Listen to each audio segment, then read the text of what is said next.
रे जाना देखी लेला कई बार की पुतहुआ रे जान। रे जाना देखी लेला कई बार की पुतहुआ रे जान।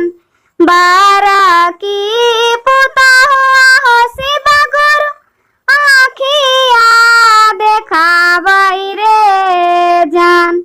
रे जान आखिया देखावई रे जान। रे जान देखी रे लेला कई मंझाली पुतहुआ रे जान।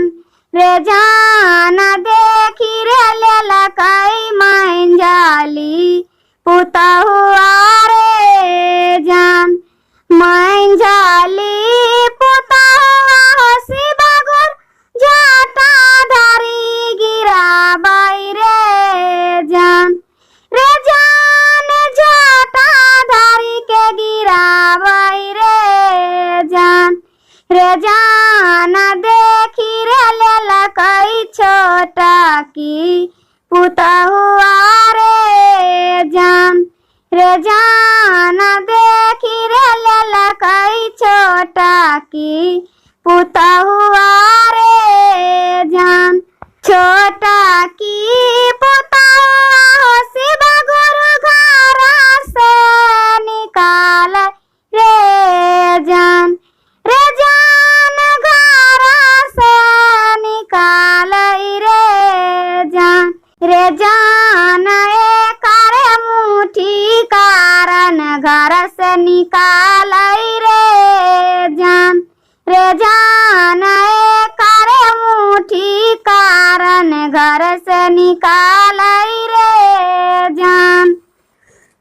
कंकाल चुनी चुनी महाला बनैलियै रे जान। रे जान से हरे घर से देला कई निकाली रे जान। रे जान से हरे घर से देला कई निकाली रे जान। मेहनत मजदूरी काके धाना माँ जुटलियै रे जान।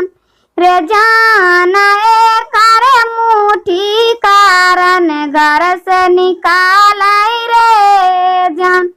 रे जान करे मुठी कारण घर से निकाल रे जान।